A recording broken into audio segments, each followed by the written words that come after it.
Bienvenidas. El día de hoy nos toca ya el tema 7, Semblanza de Jesús y sus nombres. Es un tema muy rico y yo creo que nos va a tomar 2 videos. Por lo tanto, esta semana busquen 2 videos en su mail. Ver a Jesús debió de haber sido simplemente inarrable. Imagínense ver a Jesús. Esa mirada que habrá tenido, cómo ha de haber transmitido paz, tranquilidad, serenidad, una cara que radiaba felicidad, ha de haber sido algo simplemente fabuloso. No nos tocó verlo a nosotros físicamente, pero se nos concede verlo a través de los 4 evangelios, de San Mateo, San Marcos, San Lucas y San Juan.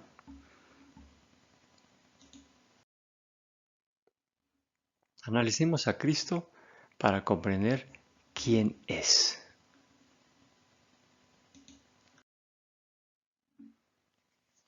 Cristo vive en unidad con el Padre. Algo que tenemos que ver inmediatamente en los evangelios es que Cristo está en continuo contacto con su Padre. Todo lo hace, nos lo dice Él personalmente, por mandato de su Padre, es decir, en perfecta obediencia. Ora constantemente, vemos en el Evangelio que especialmente cuando tiene algo importante que decidir, como por ejemplo la elección de sus apóstoles, ora toda la noche. Entonces la vida espiritual de Jesús está definitivamente regida por ese antiguo precepto que dice, amarás al Señor con todo tu corazón, con toda tu alma y todas sus fuerzas. Él nos demuestra efectivamente cómo llevar a cabo este mandamiento que tanto nos cuesta. Él no tenía ningún apego. Él sabía que su función en este mundo era salvarnos por obediencia al Padre.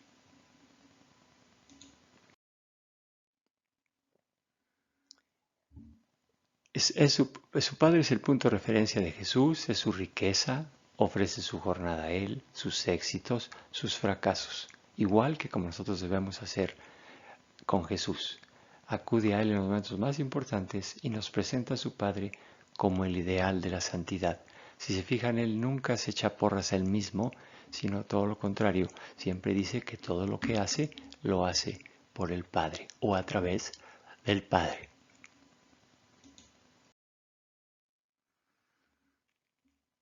Lo obedeció en todo y su vida es una entrega a la misión que su Padre le encomendó. Su pasión en la cruz no es sino la culminación de su lucha por cumplir la voluntad de su Padre.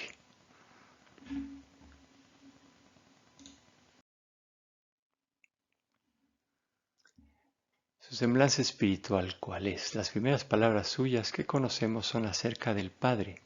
¿No sabéis que es preciso que me ocupe de las cosas de mi Padre? Ya a los 12 años sabía perfectamente cuál era su función. Y las últimas palabras resumen su vida. Padre, en tus manos encomiendo mi espíritu. Aquí vale la pena resaltar su coherencia de vida. Él nunca titubeó, siempre tuvo un objetivo y siempre fue tras él.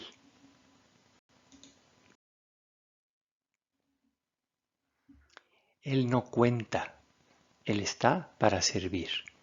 El que cuenta es su Padre. Él se olvida de sí mismo, solo presenta, transmite y ama a su Padre. Qué cosa más preciosa. Imagínense si nosotros verdaderamente hiciéramos que nuestra vida no contara, que solamente contara la vida de Cristo, que nos olvidáramos de nosotros mismos y solo presentáramos y transmitiéramos y amáramos a Cristo nuestro Señor. Eso es lo que nos toca, ese es el trabajo que tenemos que hacer día con día. Él acudió al Padre en cada decisión trascendente en su vida. El Padre guardó un lugar muy especial en su alma y nadie tenía acceso a ese espacio. Cristo nuestro Señor, siendo verdadero hombre, pero verdadero Dios, tenía necesidad del Padre. Y lo notamos como en cada momento la Biblia nos expresa esa especial cercanía que tenía Cristo con su Padre.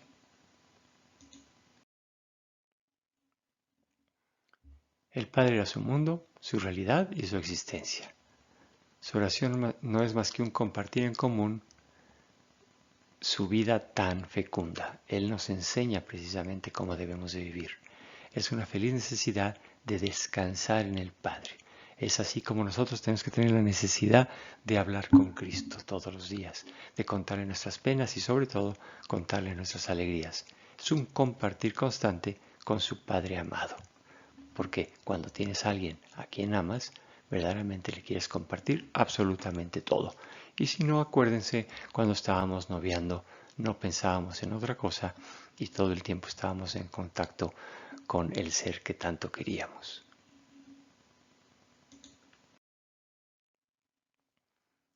Jesús nos presenta a su Padre como Dios todopoderoso y creador, Padre providente y solícito con sus criaturas, pastor que cuida sus ovejas y Padre, es decir, Abba. Si tienen tiempo, pueden leer estos pasajes de la Biblia y constatar cómo Cristo presenta a su papá. Aquí están los pasajes si ustedes los quieren leer con detenimiento. Ahorita no tenemos tiempo, pero ustedes si quieren pueden hasta pausar el video y leerlas, sobre todo alguno en especial que les interese.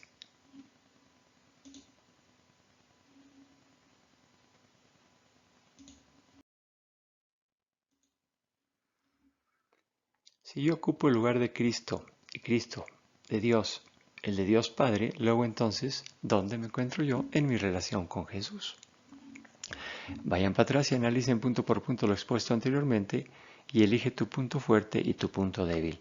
¿Dónde es que verdaderamente sí estás en conexión con Jesús y dónde es donde verdaderamente hay que hacer un esfuerzo? Es decir, identifiquen dónde tenemos que trabajar. Basado en esto, ponte metas para lograr este mismo mes, para reforzar tu relación con Jesús. Somos nosotros el producto de nuestras relaciones personales y la relación personal más importante es esa intimidad que debemos de tener con Cristo. Por eso es la que más trabajo le tenemos que poner. O sea, todos los días tenemos que tratar de que esa intimidad con Cristo nuestro Señor sea mayor, sea más grande. ¿Tengo necesidad de contarle a Jesús todo lo que me pasa? ¿Le pido consejo antes de tomar una decisión? ¿Es parte importante de mi vida? ¿Soy consciente de la misión que me encargó? Porque después paso mi vida pensando qué misión me habrá encargado Jesús. ¿Cuándo me va a dar mi misión? Mi misión es muy sencilla, amar a los míos. Lucho por lograr esa misión. Diario quiero amar más a mi pareja, porque qué trabajo cuesta amar a los que están cerca. Es mucho más fácil amar a los que están lejos, por decir algo, en un apostolado. Actúo todos los días para agradarle, es decir, me levanto y le digo, hoy te voy a hacer sonreír, y al final de mi día le puedo decir, sonriente, que verdaderamente mis actos lo hicieron sonreír, es decir, fui parecido a él en mi actuar en ese día.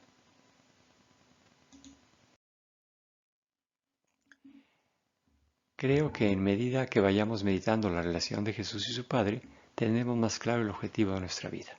Y además conoceremos el camino para fortalecer esta relación tan personal, tan esencial y tan gratificante. Proponte elevar tu relación con Jesús al plano que Jesús elevó la suya con el Padre.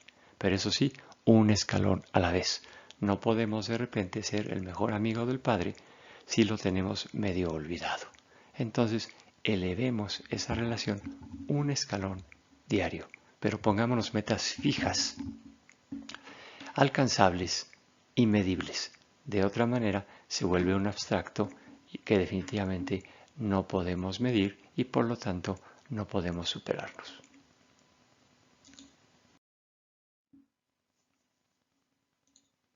Semblanza corporal de Jesús. Imagínense a Jesús, un cuerpo robusto y resistente.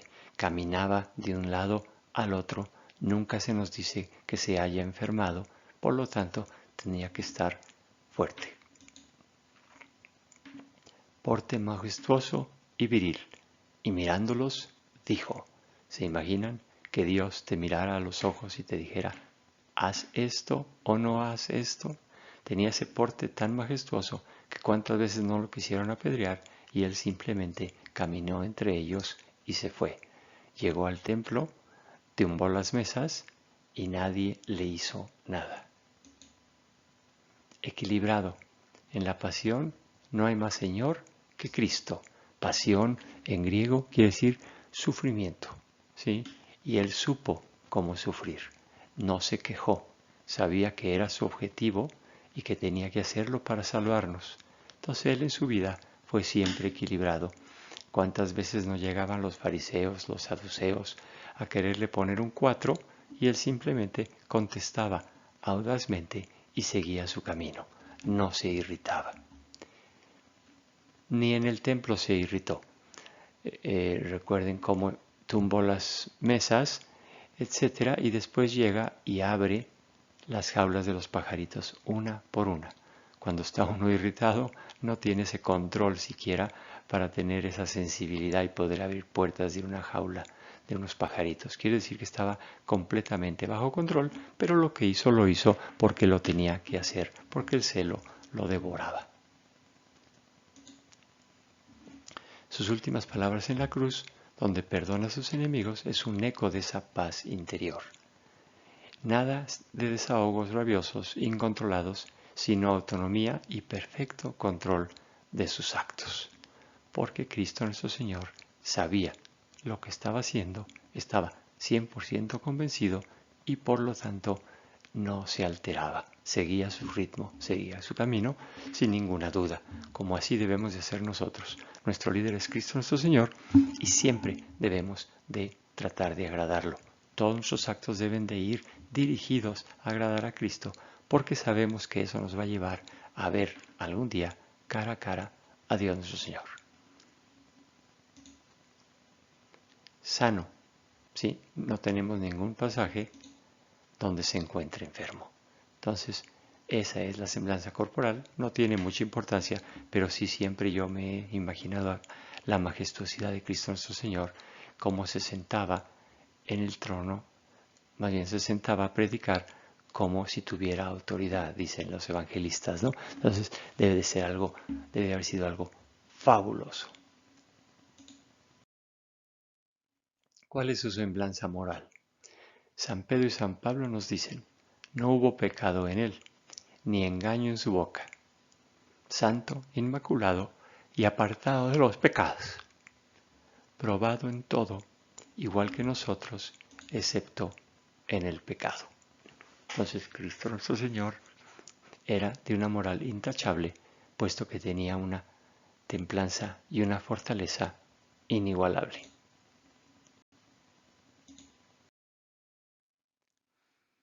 Sí, fue tentado en el desierto y también en Getsemaní. Tuvo tentaciones extrínsecas, a las cuales Jesús aleja de inmediato, pues en él no existe el mal. El historiador Ranke nos describe a Jesús a continuación.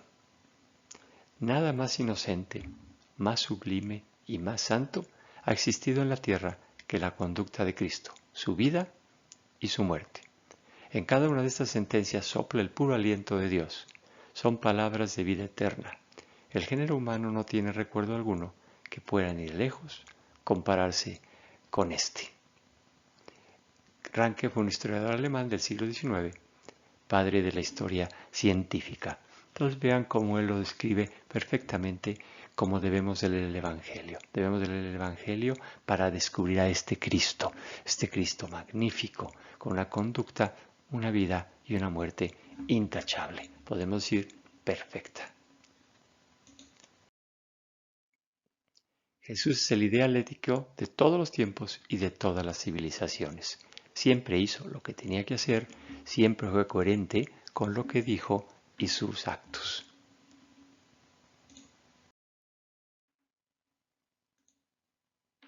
Santidad y perfección moral no significa tener temperamento flemático, débil, apático o apagado. porque esa es una imagen errónea que tenemos de la iglesia, ¿no? El católico es aquel que agacha la cabeza y lo único que hace es rezar y darse golpe de pecho. Claro que no. El católico tiene que ser una persona energética, feliz, una persona activa y que irradie felicidad, que haga que la gente lo vea y diga, yo quiero ser como él, porque precisamente un católico verdadero refleja a Cristo nuestro Señor. ¿Y quién no quiere ser como Cristo? Jesús es un hombre con energía moral, temperamento fuerte y apasionado.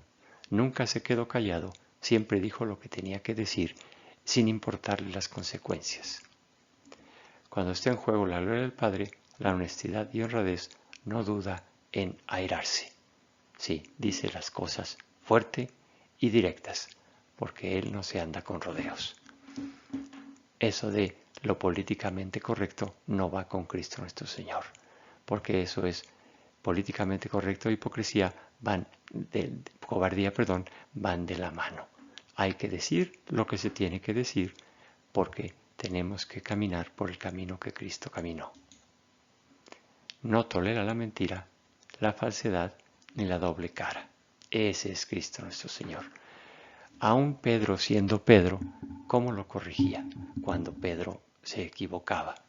Vete de aquí, Satanás, le dice, cuando le comentó que no iba a él permitir que tuviera una muerte y muerte de cruz, ¿no? Entonces, siempre hay que decir la verdad, con tacto, con sensibilidad, pero siempre la verdad.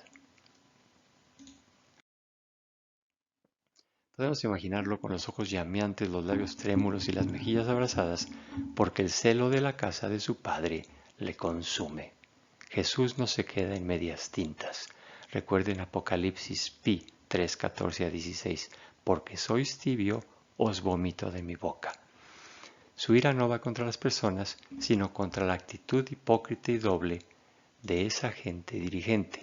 Es por eso que hizo lo que hizo con los vendedores del templo y las clases dirigentes de entonces. Era una gente hipócrita, era una gente abusiva y había que decírselos tal cual y dejarlo bien claro.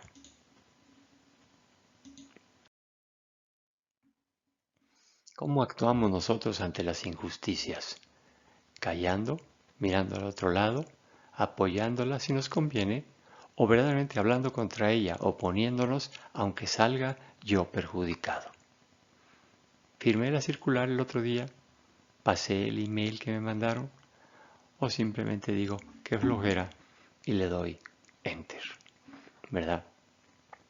Ahorita estamos pasando una época en Estados Unidos donde los negros están verdaderamente defendiéndose después de esos asesinatos de los policías.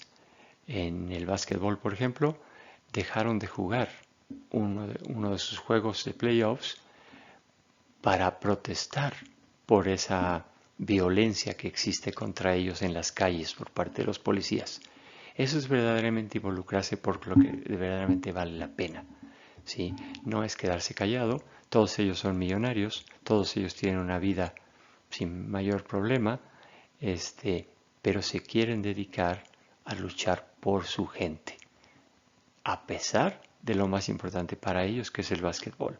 Si los dueños no hubieran estado de acuerdo, los podrían haber vetado y se hubieran quedado sin su campeonato del año. Pero hicieron lo que tuvieron que hacer porque sentían la necesidad de hacer algo. Es decir, tenemos algo que decir y lo vamos a decir, cueste lo que cueste. Puede ser un pequeño ejemplo, pero es algo que tenemos que tomar en cuenta.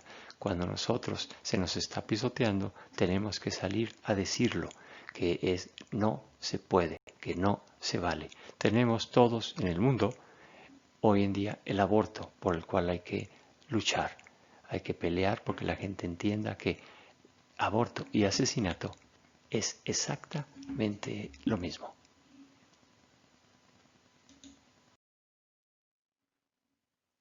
La semblanza intelectual. Nadie habló como él, nos dice las escrituras. Y efectivamente, él tenía la ciencia beatífica intuitiva por ser Dios, pero también contaba con la ciencia infusa, que es un regalo de Dios, y la ciencia adquirida o experimental por ser hombre. Entonces, al oírlo hablar, pues tiene que haber sido algo impresionante. Tenía toda la sabiduría del hombre y toda la sabiduría de Dios. Semblanza psicológico-temperamental de Jesús. ¿Quién es Jesús? Definitivamente no es alguien común, eso nos queda clarísimo. Tiene actos que absolutamente nadie comprende. Su propia gente cree que ha perdido el juicio, nos lo dice Marcos. Sus enemigos dicen que tiene al maligno dentro, nos dice Mateo 12. Se comporta extraño, hace barro y lo pone en los ojos, le mete los dedos en los oídos, dibuja en la arena. No era una persona común. Construye templo en 3 días. ¿Qué no tendrá una crisis nerviosa? ¿Habrá perdido los estribos? Lo llegaron a creer, porque claro, una persona que actúa coherente siempre y que siempre está dispuesto a ayudar y que viene al mundo a salvarnos, en este mundo desgraciadamente se ve rara, se ve extraña, se le cree un loco. Pues ojalá de nosotros crean lo mismo. Se enteraron sus parientes y fueron a hacerse cargo de él, pues decían, está fuera de sí. Mas los fariseos al oírlo dijeron, este no expulsa a los demonios más que por Belzebul, príncipe de los demonios. Es decir, tenía a la gente pensando en él, pero no pudiéndolo comprender. Si su madre no entendía todo, pero lo guardaba en su corazón, imagínese la demás gente que habrá pensado de Cristo nuestro Señor. No tiene casa, no tiene libros, no tiene escuela. Definitivamente es un ser excéntrico. No tiene posesiones materiales. El Espíritu de Jesús, como ya vimos, completamente equilibrado, lúcido y con una voluntad impresionante, sincero y auténtico, realista, no idealista, sabía perfectamente dónde estaba y hacia dónde iba. Un espíritu sencillo, gracias a Dios por haber hecho entender esto a los sencillos y no a los sabios. Espíritu original e independiente, definitivamente él no seguía a nadie y no le interesaba el qué dirán. Espíritu de mansedumbre, exento de blandos sentimentalismos. Era fuerte cuando tenía que ser fuerte y era blando cuando tenía que ser blando. Lloró la muerte de Lázaro. Espíritu comprensivo y humano, como le dice a la que iban a apedrear, vete, pero no peques más. Espíritu austero, definitivamente no tenía ninguna posición material. Y espíritu razonablemente afectivo, no desbordaba en besos y abrazos, pero definitivamente se sabían amados los discípulos y la gente que estaba con él. En conclusión, en Jesús cabe perfectamente la frase, el justo medio. Eso que siempre buscamos. El hombre vive en la ley del péndulo. ¿Nos vamos hacia un lado o nos vamos hacia el otro? ¿Cómo nos cuesta permanecer en el justo medio? Él siempre sabe qué decir y cómo actuar para lograr cumplir la misión de su Padre. Nunca tiene miedo a la verdad, aunque sabe hacia dónde lo va a llevar. Nunca se ve tentado a los placeres y poderes de la tierra. Vean cómo, cuando ya lo iban a proclamar rey, siempre se escabullía. Cómo a toda la gente que le hacía un milagro le decía que no se lo contara a nadie. Y siempre supo permanecer, digamos, anónimo, fuera de esa gloria vana que nos da el mundo. Siempre estaba enfocado en su misión, siempre amando a su prójimo y al mismo tiempo fiel a la verdad. Es dueño en toda situación, siempre bajo control, no importa qué le quisieran hacer, qué 4 le quisieran poner. Siempre seguro, siempre compasivo, siempre servicial. Recuerden, ya cansado bajaba y hacía los milagros que necesitaban, hablaba con la gente, curaba los enfermos y sobre todo curaba espiritualmente a la gente. Y aun cuando sus apóstoles los mandaba a descansar, él se retiraba a orar, siempre activo, sin descanso. ¿Con cuál de estas cualidades me vistió Dios? Vayan para atrás y chequen la lista y vean con cuáles cualidades tenemos, porque definitivamente tenemos muchas cualidades. Está bien ser humilde, pero también está bien saber qué cualidades, qué carismas me dio Dios para que hacer buen uso de ello. Recuerden, si yo soy bueno para algo, soy bueno para algo porque lo tengo que compartir. No es para mi propio beneficio nada más, sino para compartirlo con los demás. Entonces tenemos que ir y ver qué talentos Dios nos dio. Y esos talentos los tenemos que reproducir, multiplicar. Como la parábola, Dios no nos va a decir, te di un talento, qué bueno que me regrese el talento. De pérdida con intereses. Tenemos que regresar esos talentos. Entonces sí es bien importante ir atrás y revisar y ver qué carismas me dio Dios y si verdaderamente esos carismas que tengo los estoy poniendo al servicio de mi comunidad, de mi parroquia. Recuerden, la definición de parroquia es aquel lugar donde voy a dar lo que tengo y a recibir lo que me hace falta.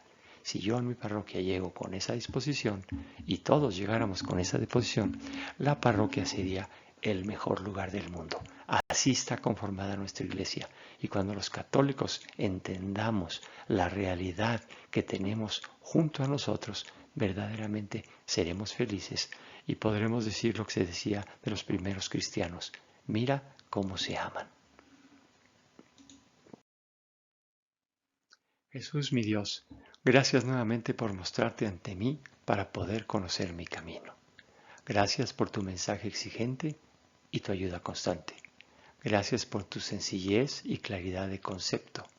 Gracias por tu compasión y comprensión. Gracias por mostrarme que se puede ser feliz en la austeridad. Ayúdame a ser más balanceado en mis actos. Ayúdame a abandonarme a mí mismo para entregarme a los demás como tú lo hiciste. Ayúdame a usar mis dones para el bien de todos y guárdame de todo tipo de soberbia. Ayúdame a comprender que la austeridad es el camino hacia la santidad.